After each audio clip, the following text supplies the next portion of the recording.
한 10년 전쯤인 것 같아요. 그때도 여름 휴가 때인데 제가 그 전남 신안에 증도라고 하는 곳에 간 적이 있습니다. 거기를 이제 왜 갔냐면 거기가 이제 6.25 전쟁쯤에 이 문중경 전도사님이라는 분이 그곳에서 이제 그 사역하시고 복음을 전하시다가 순교를 하셨어요.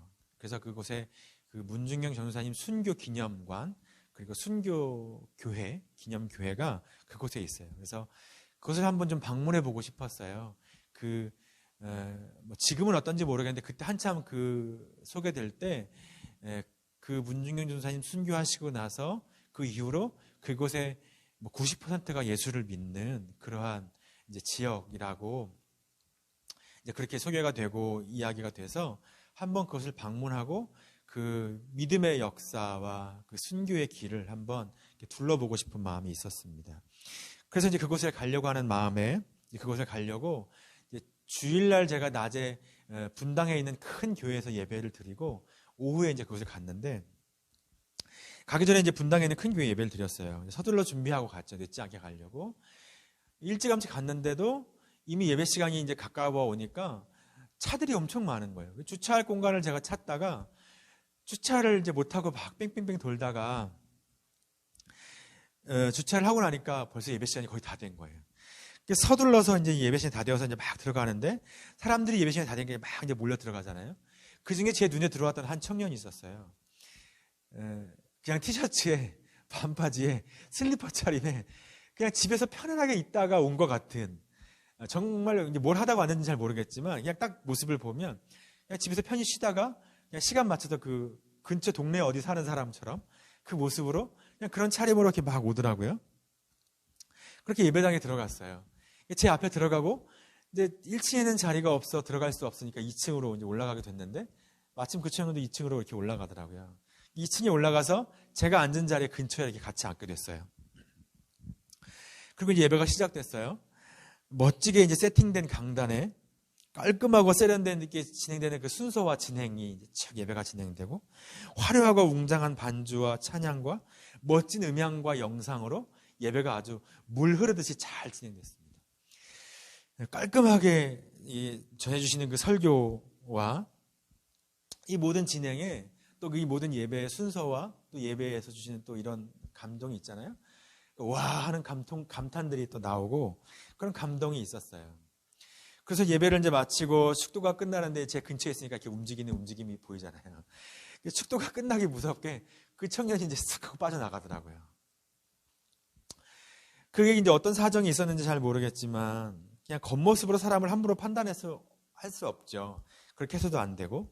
그런데 그냥 그 시간에 제 눈에 띈 그의 모습에서는 제 마음에 이런 마음이 들더라고요. 그는 이 예배에서 어떤 마음이었을까 하는 그냥 궁금한 마음이 예배로 나올 때 그는 어떤 마음이 있었을까 그리고 예배에서 그는 어떤 마음이 있었을까 이런 궁금함들이 제 마음에 좀 들었어요. 어찌됐든 그 뭔가 이 세련된 그리고 뭔가 웅장하고 화려하고 또 그 안에서 주는 어떤 그런 와 하는 감탄이 나오는 그런 예배의 진행들을 그냥 또 이렇게 앉아서 예배를 드리면서 그러나 또 그 예배가 끝나고 그냥 축도가 끝나게 무섭게 싹 빠져나가는 그런 모습을 보면서 제 마음에 어떤 마음이었을까 하는 궁금함이 머릿속을 스쳐갔습니다. 그리고 나서 그 증도에 있는 섬 마을에 제가 이제 가게 됐어요. 한 5시간 정도 걸렸던 것 같아요. 차로 열심히 가서. 거기 도착해서 제일 먼저 제가 간 곳은 어디였냐면 그 문중경 전사님 순교 교회였어요. 그 문중경 전사님 순교 교회에 제가 제일 먼저 들려서 예배당에 들어가서 이제 기도를 하려고 이렇게 탁 앉았는데 앉아서 기도를 시작하자마자 왈칵하고 눈물이 나는 거예요. 그냥 다른 어떤 이유가 있어서는 아니었어요. 그냥 이렇게 앉아서 기도하려고 딱 앉았는데 왈칵하고 눈물이 나는 거예요. 작은 시골교회 예배당이지만 그 안에서 그 순교의 은혜와 그 복음을 향한 그 걸음이 제 안에 느껴지는 거예요. 그냥 마음 깊은 곳에서부터 그 감동과 뜨거움이 올라왔어요. 그날 몇몇 장면들이 제 머릿속에 이렇게 스쳐 지나가면서 우리의 예배 그리고 우리가 그 안에서 예배 안에서 그 교회 안에서 우리가 기대하는 감동은 어떤 것인가 하는 물음을 제 안에 하게 됐습니다. 그런 생각들을 제가 그날 이렇게 하게 됐고, 오늘 설교를 준비하다가 그날 그 생각과 그 마음들이 제 머릿속에 이렇게 떠오르게 됐어요. 우리는 지난주에 예배에 대한 마음들을 함께 나누었습니다. 오늘도 우리가 주신 말씀을 통해서 예배와 예배자에 대한 마음을 함께 나누려고 합니다. 오늘 요한복음 4장은 예수님과 사마리아 여인에 관한 이야기입니다. 요한복음 4장 전체를 읽다 보면 예수님과 사마리아 여인의 대화에서 어떤 흐름이 있음을 보게 됩니다. 처음엔 여인의 삶에 대한 이야기를 하다가 그 대화에서 영원히 목마르지 않는 생수에 관한 이야기로 이야기가 바뀌고, 그리고 영원히 목마르지 않는 생수에 관한 이야기에서 이제 예배에 관한 이야기로 예배가 자연스럽게 주제가 넘어가는 것을 우리는 보게 됩니다. 대화의 주제가 예배로 옮겨가면서 사마리아 여인이 이 예배에 관한 사마리아인들의 전통에 관한 이야기를 하는데, 장소에 관한 문제, 다시 말하면 사마리아인들과 유대인들이 어디에서 예배하는 것이 옳으냐 하는 것들을, 이 이슈를 가지고 논쟁하는 것들을 이야기합니다. 그런데 거기에서 예수님은 그 이야기에 어떻게 대답하시냐면 때에 관한 것으로 대답하시죠. 때에 관한 이야기로 대답하세요. 그리고 예배 중심에 대한 이야기로 예수님이 대답하세요. 유대인과 사마리아인은 어디서 예배하는지를 논쟁하다가 예배의 대상이 누구인가, 어떻게 예배하는가에 대한 것을 놓쳤습니다. 이제 중요한 것은 장소보다 예배의 대상과 방법이라는 것을 예수님은 지금 말씀하고 계시는 거예요. 그 중심이 무엇일까요? 오늘 본문 말씀입니다. 23절, 24절 제가 다시 한번 읽겠습니다. 아버지께 참되게 예배하는 자들은 영과 진리로 예배할 때가 오나니 곧 이때라. 아버지께서는 자기에게 이렇게 예배하는 자들을 찾으시느니라. 하나님은 영이시니 예배하는 자가 영과 진리로 예배할지니라. 하나님은 영이시니 예배하는 자가 영과 진리로 예배하는 것이라는 것입니다. 그리고 하나님은 이렇게 예배하는 자, 이러한 예배자와 예배의 삶을 찾으신다고 주님이 말씀하고 계십니다. 영과 진리로 예배한다는 게 무슨 말씀일까요? 여기서 영이라고 하는 단어는 성령으로 해석하기도 하고 인간의 중심, 영, 근본 이런 것으로 해석하기도 합니다. 그러니까 영으로 예배한다는 것은 우리의 중심으로 그리고 성령으로 예배 드려야 한다는 것이죠. 진리라고 하는 말은 이 진리라고 하는 말이 어떤 의미냐면 또 이 한글 번역, 옛날에 이전 번역에, 우리 지금 개역개정 번역을 쓰고 있는데 이전에 한글 번역에는 이 진리라고 하는 말을 진정이라고 하는 말로 번역했어요. 그래서 신령과 진정으로 이렇게 우리가 읽었었는데, 이 진정이라는 의미로 번역해서 예전에는 이 의미를 진실됨이라고 하는 것으로 많이 이해했습니다. 그런데 개역성경, 우리가 지금 번역하여 읽고 있는 개역성경에는 진리라고 하는 말로 다시 수정하면서 그 의미를 좀 더 분명히 밝혀놓았어요. 여기서 진리는 진리이신 하나님, 진리이신 예수님, 그 말씀, 예수님의 말씀, 진리이신 주님의 말씀, 그것을 의미하는 것이죠. 그러니까 진실되게 예배하는 것이 중요한데, 그러나 진리이신 하나님이 어떤 분이신지, 진리이신 예수님이 어떤 분이신지를 우리가 알 때 내 마음의 진실됨도 진정 의미가 있다는 거예요. 그래서 영과 진리로 예배를 드린다는 것은 성령께서 하나님이 어떤 분이신지, 예수님이 어떤 분이신지에 대해 우리에게 알게 하시고, 그 알을 바탕으로 해서 우리의 중심, 우리의 영이 하나님을 예배하는 것이죠. 진리이신 예수님 안에서 성령과 함께 주님을 예배하는 것입니다. 그리고 하나님은 그렇게 예배하는 자들을 찾으신다는 것이죠. 이러한 예배의 삶을 하나님은 찾고 계시는 것입니다. 오늘날도 찾고 계시는 것입니다. 이러한 예배의 모습은 예배를 설명하고 있는 성경의 많은 단어와 우리가 알고 있는 많은 단어를 통해서도 드러나고 있어요. 예배를 의미하는 히브리어 단어는 아바드 그리고 샤하라는 단어인데, 이거는 섬긴다, 부복한다라고 하는 의미가 그 안에 담겨 있습니다. 또 헬라어 단어는 프로스키네요, 라트리오라고 하는 단어인데, 이 단어는 경배한다, 받들어 섬긴다라고 하는 의미가 그 안에 담겨 있습니다. 이 단어들은 어떤 의미냐면 종이 주인을 섬길 때 사용하는 단어예요. 종이 주인 앞에 무릎을 꿇고 그 발에 입을 맞추고 또 땅에 엎드림으로써 경배하는 모습을 표현하는 단어가 아바드와 샤하, 섬기다, 부복한다, 프로스키네오, 라트리오, 경배한다, 받들어 섬긴다, 이런 의미가 그 의미가 담겨 있는 거예요. 이러한 행동을 통해서 내가 아니라 내가 지금 섬기고 경배하는 주인만이 드러나게 하는 것이죠. 이렇게 성경이 예배를 의미하는 단어로 설명하는 것은 진정한 예배의 중심에 하나님이 계신다 하는 것입니다. 우리가 진정으로 예배를 드리면 그 안에서 경배하는 자, 우리가 드러나는 것이 아니라 예배를 받으시는 하나님만 드러나게 된다라고 하는 것이죠.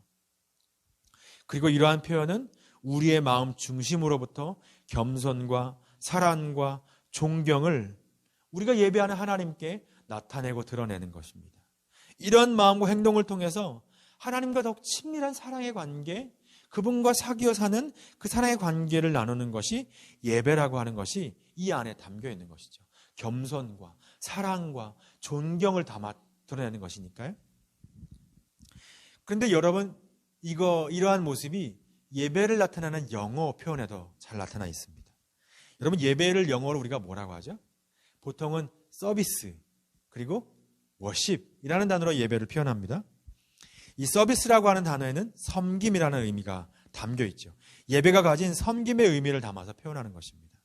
워십이라는 단어는 가치라는 뜻의 워스와 신분이라는 뜻의 십이라고 하는 단어가 합쳐진 단어예요. 그래서 가치를 어떤 대상에게 돌린다라고 하는 의미가 이 안에 담겨 있어요. 그러니까 본래 이 단어는 지체 높은 어떤 사람을 존경하는 의미로 부를 때 사용했던 단어인데, 이것이 인간과 하나님과의 관계 안에 사용될 때는 최상의 가치를 최고의 하나님께 올려드리는 것이라고 하는 의미로 이 예배의 워십을 사용하는 거예요. 이러한 것이 예배라는 단어들이 담고 있는 의미예요. 이것을 오늘 본문에 대입해 보면 진정한 예배는 하나님을 아는 것에 기초하죠. 진리이신 하나님, 진리이신 예수님을 알고 그분과 사귀는 관계 속에서 진정한 예배는 이루어지는 것입니다. 하나님을 알면 우리의 중심으로부터 하나님을 향한 진실함, 사랑과 존경으로 주님을 예배하게 되는 것이죠. 우리는 더욱 겸손하고 나를 부인하고 우리가 죄인 된 것을 진실하게 고백하면서 우리를 사랑하신 하나님의 은혜를 경험하고 우리의 주님이 내 삶의 주인이 되시고 온 땅의 주인 되시는 것을 우리가 고백하게 되는 것입니다. 그래서 우리는 주님만 높임 받으시는 예배를 드리고 하나님은 그분의 자녀들에게 놀라운 은혜를 베풀어 주시는 깊은 교제가 이 영과 진리로 예배하는 가운데 이루어지는 거예요. 여러분, 예배는 행사나 종교적인 의식의 문제가 아니에요. 매주 이루어지는 어떤 이벤트나 매주 우리에게 주어진 과업의 문제가 아니에요. 우리의 중심, 내 삶의 중심, 우리의 최고의 가치를 어디에 두는가 하는 문제인 것이죠. 어떤 것이 내 삶의 중심이 되었다는 것은 내가 그것을 예배한다는 것과 같습니다. 내가 누군가를 예배한다는 것, 내가 어떤 것을 예배한다는 것, 그것은 그것이 내 삶의 중심이 되었고 거기서 내 삶의 의미와 가치를 발견하게 되었다는 것입니다. 그 누군가, 그 어떤 것과의 관계에서 내 삶의 방향이 결정되고 내 삶의 질이 결정된다는 것이죠. 여러분, 지금 우리의 중심에 무엇이 있습니까? 우리의 중심은 어떻습니까? 어디에서, 누구에게서 삶의 가장 중요한 가치를 발견하셨습니까? 오늘 우리의 예배는 영과 진리로 드리는 예배입니까? 하나님께서 찾으시는 예배, 그 예배자로 우리 예배를 드리고 계십니까? 예전에 제가 이런 얘기를 들었는데, 그 경배와 찬양학교, 제가 옛날에 경배와 찬양 열심히 다니고 목요일마다 예배하러 찬양을 다녔는데, 그 경배와 찬양학교에서 그랬다는 거예요. 어떤 어린이 경배와 찬양학교에서 예배하다가 막 울면서 회개했대요. 그래서 왜 울면서 회개하니? 그랬더니 제가 예수님보다 제 고민형을 더 사랑했어요. 그러면서 울면서 회개하고 기도했다는 거예요. 그 마음의 중심에 무엇이 있는가? 오늘 우리의 마음의 중심에는 무엇이 있는가? 한번 우리가 돌아보았으면 좋겠습니다. 우리의 중심, 영과 진리로 예배한다는 것, 그 모습은 어떤 것일까요? 그러면 더 구체적으로 어떤 것일까요? 여러 가지가 있겠지만 오늘 우리가 레위기 1장을 좀 보면서 레위기 1장을 시작하면서 나오는 그 번제의 모습을 통해서 우리가 영과 진리로 예배하는 우리의 마음과 태도가 구체적으로 어떤 것인가를 함께 생각해 보려고 합니다. 우리는 복음학교를 할 때 레위기 1장 이 번제의 내용을 함께 살펴봅니다. 그리고 그 내용을 통해서 예수 그리스도의 복음이 어떤 것인가 또 함께 우리가 잠시 나누죠. 그런데 이 레위기 1장의 내용을 묵상하다 보면 우리 예배가 어떠해야 하는가도 우리가 좀 깨닫게 됩니다. 레위기 1장 1절부터 9절은 번제에 대한 내용인데요. 번제는 구약의 대표적인 제사죠. 번제는 제물을 하나도 남김없이 모두 불러 태웁니다. 이것을 통해서 제사 드리는 사람은 자신을 온전히 하나님께 드립니다. 하나님 앞에서 철저하게 죄된 나를 부인하고 나를 새롭게 하신 하나님께 온전히 나를 맡겨드리는 것이죠. 그런데 예배도 이처럼 하나님 앞에서 나는 죽고 주가 사시는, 자기를 부인하고 주인 되신 하나님께 온전히 내 삶을 맡겨드리는 것이라는 의미입니다. 구체적으로 그 내용을 몇 가지 함께 살펴보겠습니다. 2절, 3절입니다. 제가 읽겠습니다. 이스라엘 자손에게 말하여 이르라. 너희 중에 누구든지 여호와께 예배를 드리려거든 가축 중에서 소나 양으로 예물을 드릴지니 그 예물이 소의 번제이면 흠없는 수컷으로 회막문에서 여호와 앞에 기쁘게 받으시도록 드릴지니라. 참된 예배는 준비하여 하나님께서 기쁘시게 받으시도록 드리는 예배라는 것이죠. 제사를 드리는 사람은 흠없는 제물을 골라서 회막까지 가지고 나와야 합니다. 여기서 가축이라고 하는 단어의 원문은 집에서 길리운 가축이라는 의미입니다. 집에서 흠없는 제물을 가지고 그것을 가려내고 그것을 확인해야 합니다. 그리고 그렇게 정성껏 고른 가축을 끌고 회막으로 가는 것이죠. 제사를 드릴 수 있는 곳은 이스라엘 가운데 한 곳이에요. 자기 집 주변에 가까운 것이 아니라 정해진 그곳. 그 장소까지 가는 동안 가축이 흠이 나지 않도록 조심스럽게 가지고 가야 합니다. 바른 제사는 집에서부터 시작됩니다. 바른 예배는 집에서부터 시작됩니다. 바른 예배는 예배를 드리는 그 시간 이전에부터 이미 시작되는 것입니다. 집에서 제물을 고르고 준비할 때부터 시작되는 것이죠. 예배도 그와 같은 거예요. 주일 오전 11시에 땡 하는 것으로 시작하는 것이 아니라 진정한 예배는 예배를 향해서 나아가는 그 이전 우리의 시간과 마음의 준비에서부터 시작되는 것이죠. 예배를 준비하는 마음, 하나님과의 만남을 소망하고 주시는 은혜를 기대하는 마음들이 중심으로 드리는 예배 안에 포함되는 것입니다. 예전에 어른들을 보면 예배를 준비할 때 참 정성껏 준비했던 것 같아요. 꼭 비싼 옷이 아니어도 늘 단정하게 깨끗한 옷을 그 전날 준비하여서 그 예배 드리는 날 입고 그렇게 예배를 드리러 갔던 것 같아요. 저도 학생 때 제가 좋아하는 옷, 특히 새 옷이 있으면 그 주일날 먼저 입으려고 준비했던 그런 기억이 납니다. 뭐 어떤 친구들은 저는 제가 좋아하는 이 추리닝이 제일 좋은 옷이에요. 그 추리닝 입고 뭐 오고 뭐 이렇게 얘기하기도 했던 것이 기억나는데, 뭐 그게 가장 좋은 옷이라면 할 수 없죠, 그렇죠? 그럼 어쨌든 하나님께 가장 좋은 옷, 또 깨끗한 옷, 단정한 옷, 내가 가진 옷 이렇게 단정하게 준비하고 그렇게 이제 준비된 마음으로 예배를 나아갔던 기억들이 제게 있어요. 몸가짐을 잘 정돈하고 예배에 참석하시던 모습이 기억납니다. 그런 모습이 제게도 기억이 납니다.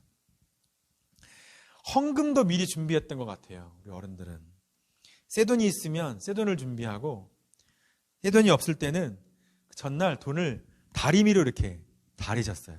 돈을 다리미로 다려서 정성껏 헌금을 준비하고 그렇게 예배 때 헌금을 하셨던 모습이 기억이 나요. 여러분, 예전에는 성미라는 게 있었어요. 교회의 교역자를 위해서 그리고 구제와 나눔을 위해서 성도들이 쌀을 모아서 성미로 이렇게 드렸습니다. 일주일 동안 집에서 매일 기도하면서 그 성미를 뜰 때마다 기도했던 것 같아요. 기도하면서 성미를 떠서 성미 주머니에 담아서 교회에 가져가셨던 그런 모습이 기억이 나요. 토요일이면 예배당에 나가서 함께 또 사람이 없으면 혼자 예배당을 청소했어요.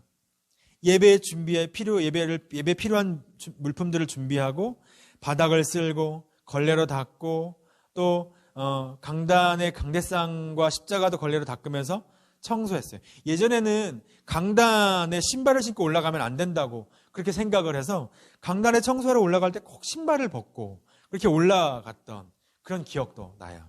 그렇게 예배를 드리기 전에 전날 미리 청소하면서 예배를 준비했던, 그렇게 마음으로 준비했던 그런 기억도 납니다.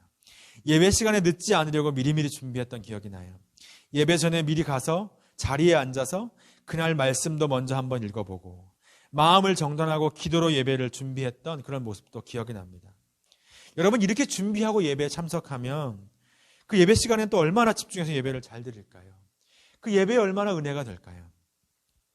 이건 단지 율법주의를 얘기하는 게 아니고 어떤 샤머니즘처럼 행위나 인간의 어떤 정성이나 열심을 이야기하려는 게 아니에요. 하나님 앞에서를 말씀드리는 것입니다. 하나님 앞에 하나님의 은혜를 향하여 나아가는 예배의 중심과 태도와 자세를 이야기하는 것이죠. 아마 그 어른들과 또 우리 젊은 세대와는 또 형태와 모습이 다를지 모르겠어요. 그 형태와 모습이 달라도 그 예배에 대해 진심이라면 그 진심의 마음의 중심의 모습은 똑같이 드러날 거라고 생각합니다. 그 진심은, 그 마음 중심은 똑같이 드러나게 돼 있는 거예요. 나타나게 돼 있는 거예요. 하나님 앞으로 나아가는 예배를 위해 마음을 다해 준비하였던 그 시간부터 그분들의 예배는 이미 시작되었던 것이죠. 그리고 하나님이 기뻐 받으시는 그 예배를 드리려는 마음이 그러한 모습으로 나타난 것입니다. 오늘 우리도 그렇게 그 하나님 기뻐 받으시는 예배를 드리기 위한 영과 진리로 드리는 예배가 우리의 모습으로 다 나타나게 되기를 소망합니다. 4절입니다. 그는 번제물의 머리에 안수할지니 그를 위하여 기쁘게 받으심이 되어 그를 위하여 속죄가 될 것이라. 참된 예배는 하나님의 은혜에 감사하고 감격하는 예배이죠. 제사를 드리는 사람은 제물로 드리는 짐승의 머리에 손을 얹고 안수를 합니다. 그리고 자기의 죄를 고백합니다. 그것으로 자기의 죄가 짐승에게 전가되는 것입니다. 그것을 통해서 자신의 죄는 짐승에게 전가되고 짐승의 흠 없음이 자신에게 전가되어서 내가 받아야 할, 자기가 받아야 할 그 죄에 대한 형벌을 짐승이 대신 받아 죽게 되는 것이죠. 제사를 드리는 사람은 자신의 죄를 대신하여 그 무시무시한 형벌로 죽임을 당하는 짐승을 보면서, 그리고 그것을 통해서 나의 죄가 용서받는 그 은혜를 경험하면서 감사와 감격의 제사를 드리는 것입니다. 우리의 회복과 부흥은 회개로부터 시작됩니다. 죄와 사망 가운데 있었던 우리, 죄로 인해 우리가 받아야 했던 진노에서 우리를 건지신 예수 그리스도의 은혜를 기억하고 오늘 우리의 삶에서 우리가 지나온 죄와 연약함을 다시금 주님 앞에 가지고 나와 고백하는 그 회개, 거기에서 회복과 부흥이, 은혜와 감격이 일어나는 것이죠. 주님의 십자가, 주님의 은혜, 주님의 사랑으로 우리를 결코 포기하지 않으시고 우리를 덮으시고 우리를 회복하시는 그 주님의 은혜에 감사하면서 예배하는 것입니다. 예배는 우리가 의인이어서 드리는 것이 아니라 우리가 죄인임에도 불구하고 우리를 의롭다 인정해 주시는 그 은혜에 감사하면서 감격하면서 드리는 것입니다.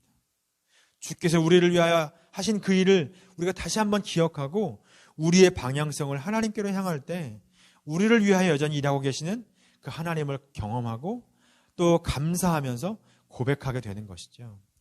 5절입니다. 제가 읽겠습니다. 그는 여호와 앞에서 그 수송아지를 잡을 것이요 아론의 자손 제사장들은 그 피를 가져다가 회막문 앞 제단 사방에 뿌릴 것이며 그는 또 그 번제물의 가죽을 벗기고 각을 뜰 것이요. 참된 예배는 자기 부인과 헌신으로 드리는 예배입니다. 제물로 가져온 짐승을 죽일 때 누가 죽일까요? 네, 제물을 가져온 사람입니다. 가죽을 벗길 때 제물의 내장을 꺼내고 그 제물의 마디를 잘라 각을 뜰 때 누가 할까요? 네, 제물을 가져온 사람입니다. 제물을 가져온 사람이 이것을 직접 다 하면 제사장은 제물의 피를 뿌리고 제물을 불 위에 올려서 태우는 일을 했습니다. 짐승을 죽이는 것도, 그 내장을 꺼내서 씻는 것도, 가죽을 벗기고 그 마디를 자르는 과정, 그 모든 것 다 쉽지 않죠. 짐승을 잡을 때 피가 튀고 온 피를 뒤집어 쓰면서 그 피비린내 나는 죽음의 과정을 제물을 드리는 사람이 직접 경험하는 것입니다. 그러면서 죄가 무엇인가? 죄로 인한 나의 죽음은 어떤 것인가를 생각할 것입니다.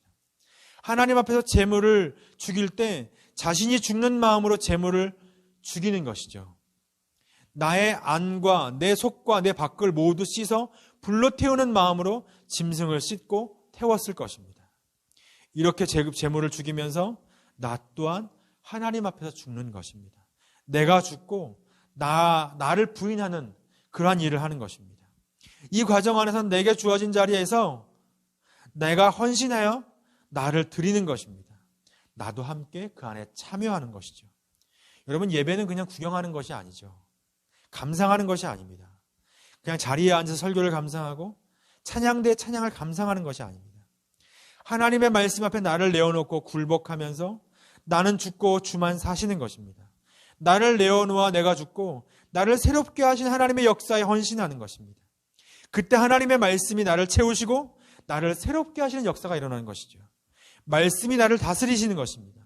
이러한 자기 부인과 헌신의 예배를 통해서 날마다 내 속사람이 새로워지는 것, 그 은혜를 경험하게 되는 것입니다. 9절입니다. 제가 읽겠습니다. 그 내장과 정강이를 물로 씻을 것이요 제사장은 그 전부를 제단 위에 불살라 번제를 드릴지니 이는 화제라 여호와께 향기로운 냄새니라. 여호와께 향기로운 냄새니라. 이렇게 드리는 제사, 이렇게 드리는 예배를 하나님께서 기뻐 받으시는 것입니다. 여러분, 사람의 마음은 행동으로 나타나기 마련입니다. 마음 중심에 어떤 것에 가장 큰 가치를 두는가? 우리의 마음 중심이 어디에 있는가? 중심에 무엇이 있는지 그것은 나타나게 마련이죠. 또 우리가 좋아하는 사람이 있다면 그 좋아하는 것, 또 좋아하는 것이 있다면 그 좋아하는 것, 좋아하는 사람, 거기에 우리의 진실함과 정성을 다하는 것이 나타납니다.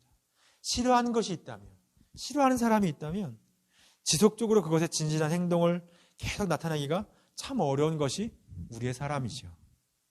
우리의 중심에 주님이 계신다면 영과 진리로 마음 중심으로 주님을 예배하게 될 것입니다.